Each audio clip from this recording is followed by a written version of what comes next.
नमस्कार, स्वागत है आपका बिहार समाचार में। बिहार वालों के लिए सरकार ने आज कई बड़ी घोषणाएं कर दी है। साथ ही सरकारी नौकरियों की बरसात कर दी गई है। शराबबंदी पर भी बड़ा फैसला ले लिया गया। तो वहीं बिहार के गरीबों के लिए कई योजनाएं भी लॉन्च कर दी गई है। तो आज बिहार की विशेष खबरों पर बात करेंगे। इससे पहले आपसे एक छोटी सी अनुरोध है, कृपया वीडियो को एक प्यारा सा लाइक अवश्य कर दीजिएगा। आपका लाइक करना ही हमारी मेहनत का फल होता है। बिहार के स्वास्थ्य मंत्री मंगल पांडे जी ने बड़ी घोषणा कर दी है कि दिसंबर में बम्पर वैकेंसी आ जाएगी। स्वास्थ्य विभाग में 45,000 पदों पर भर्ती प्रक्रिया शुरू होने वाली है और इसके लिए दिसंबर के पहले ही सप्ताह में नोटिफिकेशन जारी कर दिया जाएगा और लोगों से आवेदन लिए जाएंगे। देखिए, स्वास्थ्य विभाग में 45,000 से भी ज्यादा पदों पर बहाली होगी और सबसे ज्यादा बहाली एएनएम की होने वाली है। एएनएम की 15,089 पदों पर बहाली होगी, जबकि नर्स की 6,298 पदों पर बम्पर बहाली की जाएगी। स्वास्थ्य मंत्री मंगल पांडे जी ने कहा है कि दिसंबर के पहले ही सप्ताह में नोटिफिकेशन जारी कर दिया जाएगा। जिन पदों पर बहाली होने वाली है उनमें सहायक प्राध्यापक के 1339 पद शामिल हैं, विशेष चिकित्सा पदाधिकारी के 3,523, सामान्य चिकित्सा पदाधिकारी के 396, फार्मासिस्ट के 3,637 पद, एक्सरे टेक्नीशियन के 803 पद, ओटी असिस्टेंट के 1,326 पद, आईसीजी टेक्नीशियन के 3,080, ड्रेसर के 1,562 और सीएचओ संविदा पर जिसकी बहाली होगी इसमें 4,500 पद शामिल हैं। बिहार में अब सरकारी स्कूल के शिक्षकों के मनमानी पर लगाम लगेगा। यदि ये गलती किए सरकारी स्कूल के शिक्षक तो उन्हें नीतीश कुमार जी नौकरी से ही निकाल देंगे। देखिए, बिहार के अंदर अब टीचर की मनमानी नहीं चलेगी। अब उनके तरफ से यदि कोई भी गलती की गई या फिर अपने काम में लापरवाही दिखाई गई तो फिर उन्हें नौकरी से हाथ धोना पड़ सकता है। इतना ही नहीं, उनके खिलाफ जिला बदर का भी नोटिस जारी किया जा सकता है। शिक्षा विभाग ने कहा है कि अब शिक्षक किसी भी तरह की गड़बड़ी करने पर जिला बदर कर दिए जाएंगे, मतलब उसे उस जिले से बाहर कर दिया जाएगा या फिर नौकरी से ही निकाल दिया जाएगा। अब शिक्षक अगर बच्चों को ठीक से नहीं पढ़ाते हैं या फिर समय पर स्कूल नहीं आते हैं या अन्य कोई भी अनुशासनहीनता करते हैं या स्कूल में जीन्स टी शर्ट पहनकर आते हैं या रील्स बनाते हुए पकड़े जाते हैं तो इन शिक्षकों को जिला बदर या फिर नौकरी से बर्खास्त किया जा सकता है। शिक्षा विभाग ने जैसे ही ये आदेश जारी किया उसके बाद शिक्षकों के बीच हड़कंप सा मच गया है।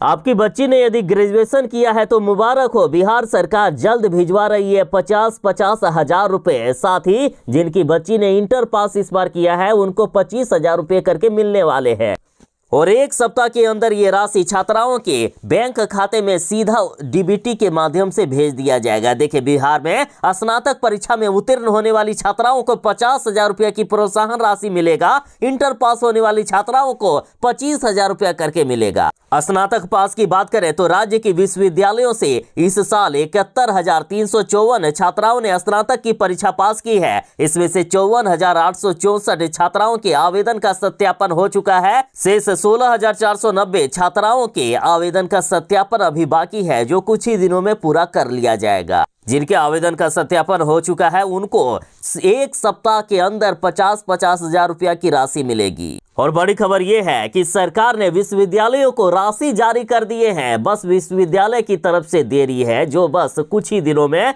सारी प्रक्रियाएं पूरी करते हुए छात्राओं को पैसे मिल जाएंगे। बिहार के सरकारी स्कूलों में मिड डे मील के तहत खाना बनाने वाले रसोइयों के लिए बड़ी खुशखबरी है। अब रसोइयों का वेतन 1,000 रुपया से बढ़ाकर 3,000 रुपया करने पर बात हो रही है और हो सकता है कि अगले बार जब रसोइयों को मानदेय मिले तब 1,000 की जगह 3,000 रुपया मिले। देखिए, रसोइयों को मिलने वाला मानदेय काफी कम है, इसलिए केंद्र सरकार को इनका मानदेय बढ़ाने के लिए प्रस्ताव भेज दिया गया है। देखिए, फिलहाल रसोइयों को केंद्र सरकार की तरफ से 1,000 रुपया और बिहार सरकार की तरफ से 600 रुपया दिया जाता है। इस तरह से टोटल इनको प्रति माह मानदेय 1,600 रुपया मिलता है। इनका मानदेय बढ़ जाने के बाद केंद्र सरकार से इनको 3,000 रुपया मिलेगा। बिहार सरकार से भी मिलने की राशि 1,000 रुपया करके 4,000 टोटल रसोइयों को मानदेय मिल सकता है। फिलहाल 2 लाख से भी अधिक रसोइयों का बकाया मानदेय जल्द मिलेगा। केंद्र सरकार ने राशि भेज दी है। पिछले 2 महीने से इनको इनका पारिश्रमिक या मानदेय नहीं मिला है। लेकिन बड़ी खुशखबरी है कि 1 से 2 दिनों के अंदर रसोइयों को उनका बकाया मानदेय भेज दिया जाएगा।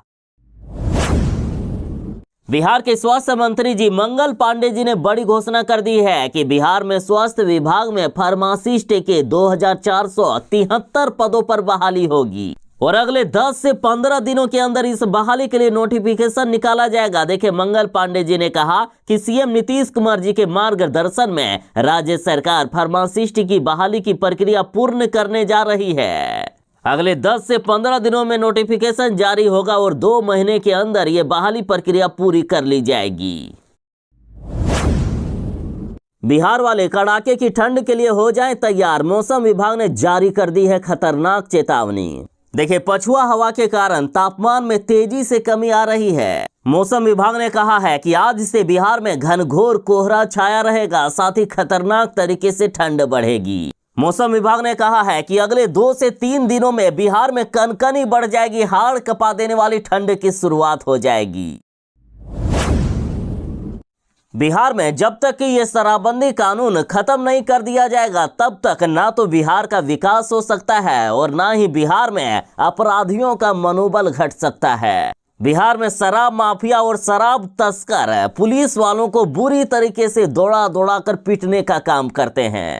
देखिए, शिवहर से खबर आ रही है कि शिवहर में शराब तस्करों का दुस्साहस देखिए, पुलिस पर गोली तक चला दी। अब बताइए कि बिहार में इस खतरनाक शराबबंदी कानून के कारण ना तो पुलिस वाले सुरक्षित हैं और ना ही जनता। लगातार इस शराबबंदी का विरोध हो रहा है, शराबबंदी खत्म करने की मांगे हो रही है, लेकिन नीतीश कुमार जी नहीं चाहते हैं कि शराबबंदी खत्म हो।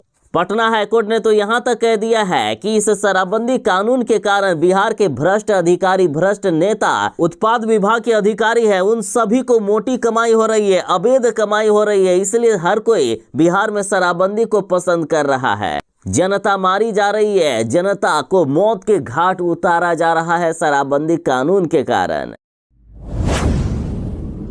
नीतीश कुमार जी हीरो बनने वाले हैं, फिल्म बनाने वाले हैं बिहार के मुख्यमंत्री नीतीश कुमार जी। देखिए, 2005 के पहले और बाद के बिहार पर बनेगी फिल्म, जिसमें से नीतीश कुमार जी होंगे हीरो। फिल्म का नाम होगा नीतीश कुमार का बिहार। देखिए, बीते दिन जदयू कार्यालय में आयोजित एनडीए की प्रेस कॉन्फ्रेंस में इस बात का ऐलान कर दिया गया है कि नीतीश कुमार जी पर फिल्म बनने वाली है, नीतीश कुमार जी इसके हीरो होंगे। साथ ही मुख्यमंत्री जी ने कहा है कि अब फिल्म के जरिए विपक्ष को जवाब दिया जाएगा। देखिए, विपक्ष वाले लगातार पोस्टर जारी करते हैं, बैनर लगाते हैं सड़कों पर, तो नीतीश कुमार जी ने अब सीधे फिल्म बनाने का ही फैसला कर लिया है। और लालू यादव ने किस तरह से बिहार में जंगल राज फैला कर रखा था, उसको इस फिल्म में दिखाया जाएगा। 2005 से पहले बिहार की क्या हालात थी उसे दिखाया जाएगा। नीतीश कुमार जी ने कहा है कि जब आप इस फिल्म को देखेंगे लालू यादव ने किस तरह से बिहार को बर्बाद किया था, तो 2005 से पहले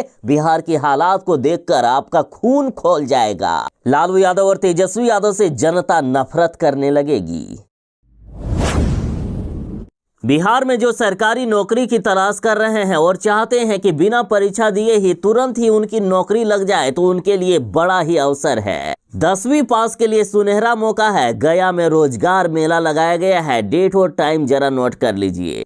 देखिए, बिहार में 28 नवंबर को रोजगार मेला आयोजित किया गया है। रोजगार मेले में चयनित अभ्यर्थी को गुड़गांव, राजस्थान, गुजरात, चेन्नई में जॉब का अवसर मिलेगा। गया के केंद्वी में स्थित अवर प्रादेशिक नियोजनालय में 28 नवंबर की सुबह 10:30 बजे से लेकर संध्या 4 बजे से 1 दिवसीय रोजगार मेला आयोजित होगा, जिसमें 50 से अधिक युवाओं को नौकरी दी जाएगी। वेतन की बात करें तो 18,000 रुपया प्रत्येक महीने वेतन मिलेगा। रोजगार मेले में भाग लेने वाले अभ्यर्थियों की उम्र 18 से लेकर 28 वर्ष के बीच होनी चाहिए और शैक्षणिक योग्यता मैट्रिक पास मांगा गया है।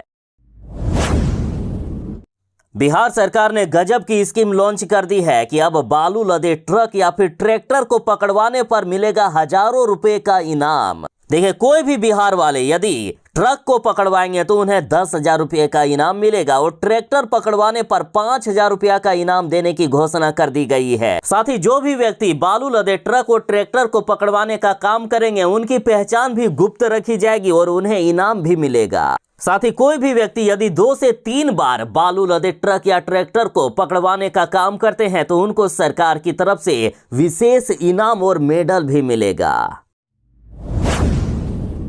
बिहार में जमीन सर्वे का काम चल रहा है। सबसे ज्यादा दिक्कत वंशावली को लेकर हो रही थी लोगों को, इसलिए जमीन सर्वे के काम को 3 महीने के लिए रोक दिया गया था, जो अब समय पूरा हो गया है। अब फिर से जमीन सर्वे का काम शुरू होने वाला है। और फिलहाल बिहार सरकार ने कहा है कि परिवार में यदि बंटवारा नहीं भी हुआ है फिर भी ना लें टेंशन। बिहार में जमीन सर्वे पर नीतीश कुमार जी ने नया गाइडलाइन जारी किया।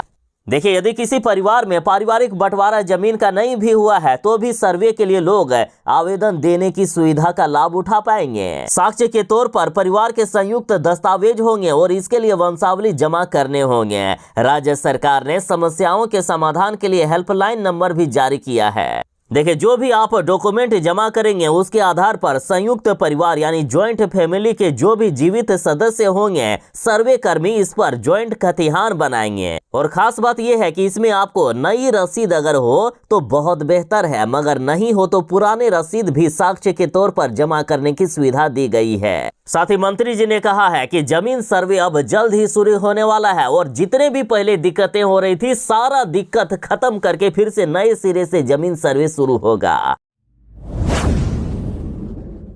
बिहार में अवैध बालू के खनन पर सर्जिकल स्ट्राइक शुरू हो गया है। 3000 ट्रक से 15 लाख का CFT बालू जब्त किया गया। देखिए, बिहार के डिप्टी सीएम सह खान एवं भूतत्व मंत्री विजय कुमार सिन्हा जी ने बालू माफियाओं के खिलाफ कार्रवाई शुरू कर दी है। और शनिवार की देर रात छपरा में खनन विभाग के अधिकारी ने 3000 ट्रक बालू को जब्त किया है। डिप्टी सीएम जी ने कहा कि 15 लाख का CFT बालू जब्त किया गया है। साथ साथ कई ट्रैक्टर जब्त किए गए हैं, कई मशीन को भी जब्त किया गया है।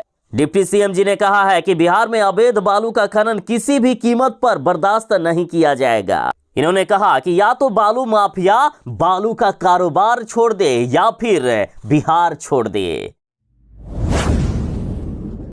मोदी कैबिनेट में एक बड़ा फैसला हुआ है कि पैन 2.0 को मंजूरी मिल गई है। जो आपके पुराने पैन कार्ड है ना, वो बंद होकर अब नया पैन कार्ड आपको मिलेगा। जी हाँ, बिल्कुल सही सुना आपने। अब आपका पैन कार्ड बंद होने वाला है और आपको अब नया पैन कार्ड मिलने वाला है। दरअसल केंद्र सरकार के प्रमुख कार्यक्रम डिजिटल इंडिया के अनुरूप नागरिकों को अब जल्द ही QR कोड वाली सुविधा वाला नया पैन कार्ड मिलेगा। सूचना और प्रसारण मंत्री अश्विनी वैष्णव ने कहा है कि पैन कार्ड हमारी जिंदगी का एक हिस्सा है। मध्यम वर्ग, छोटे कारोबारी सभी के लिए ये महत्वपूर्ण है। और पैन 2.0 परियोजना के तहत पुराने पैन कार्ड की जगह अब नया QR कोड वाला पैन कार्ड लोगों को दी जाएगी। ये पूरी तरह से पेपरलेस और ऑनलाइन होगा। इस पैन कार्ड में आपको कई तरह की सुविधाएं मिलेगी। यदि आप लोन भी लेते हैं तो तुरंत ही पास होगा। सरकार ने कहा है कि हर कोई अपने पैन कार्ड को अपडेट जरूर ही करवा ले। बिहार वालों के लिए बड़ी खुशखबरी है। बिहार के हर पंचायत में होगा अब एक स्पोर्ट ग्राउंड। पंचायती राज मंत्री बोले कि युवाओं के प्रैक्टिस के लिए बनेगा रनिंग ट्रैक। देखिए, बड़ी खबर है कि बिहार सरकार हर पंचायत में एक खेल का मैदान बनवा रही है और ये काम मनरेगा के तहत होगा। मतलब मनरेगा में काम करने वालों को अब रोजगार भी मिलेगा। ग्रामीण विकास विभाग ने कहा है कि सभी ग्राम पंचायतों के लिए बास्केटबॉल, बैडमिंटन और वॉलीबॉल जैसे खेलों की संरचनाओं का निर्माण करने का लक्ष्य रखा गया है। इस मैदान में खेलने का सामान भी युवाओं को उपलब्ध कराए जाएंगे। साथ ही क्रिकेट का भी पिच बनाया जाएगा, क्रिकेट भी खेल सकेंगे युवा। और जो भी युवा इस मैदान में आकर प्रैक्टिस करेंगे तो उनको पुलिस एवं मिलिट्री की नौकरी में सहायता मिलेगी। राज्य में अभी तक 6324 स्थलों का चयन भी कर लिया गया है। साथ ही हर मैदान में रनिंग ट्रैक भी बनाए जाएंगे जिसमें से युवा दौड़ की प्रैक्टिस करेंगे। बिहार में अब सरकारी कार्यालय और अधिकारियों के आवास पर लगेंगे स्मार्ट मीटर। देखिए, एक तरफ जहां विपक्ष वाले लगातार स्मार्ट मीटर को खत्म करने की मांग कर रहे हैं, तेजस्वी यादव और लालू यादव ने तो यहां तक कह दिया है कि बिहार सरकार स्मार्ट मीटर लगाकर जनता को लूटने का काम कर रही है। तो इधर बिजली विभाग के अधिकारी का कहना है कि सरकारी कार्यालयों और सभी स्तर के सरकारी अधिकारियों और कर्मचारियों के आवास में भी स्मार्ट प्रीपेड मीटर लगाए जा रहे हैं। लोगों के मन में स्मार्ट प्रीपेड मीटर को लेकर जो भी भ्रम है उसे दूर करें। साथ ही बिहार सरकार ने यहां तक कहा है कि जो भी लोग स्मार्ट प्रीपेड मीटर को लेकर भ्रम फैला रहे हैं वो या तो बिजली चोरी करते हैं या फिर भ्रष्टाचार में लिप्त हैं, इसलिए जनता इन बातों पर ध्यान ना दे।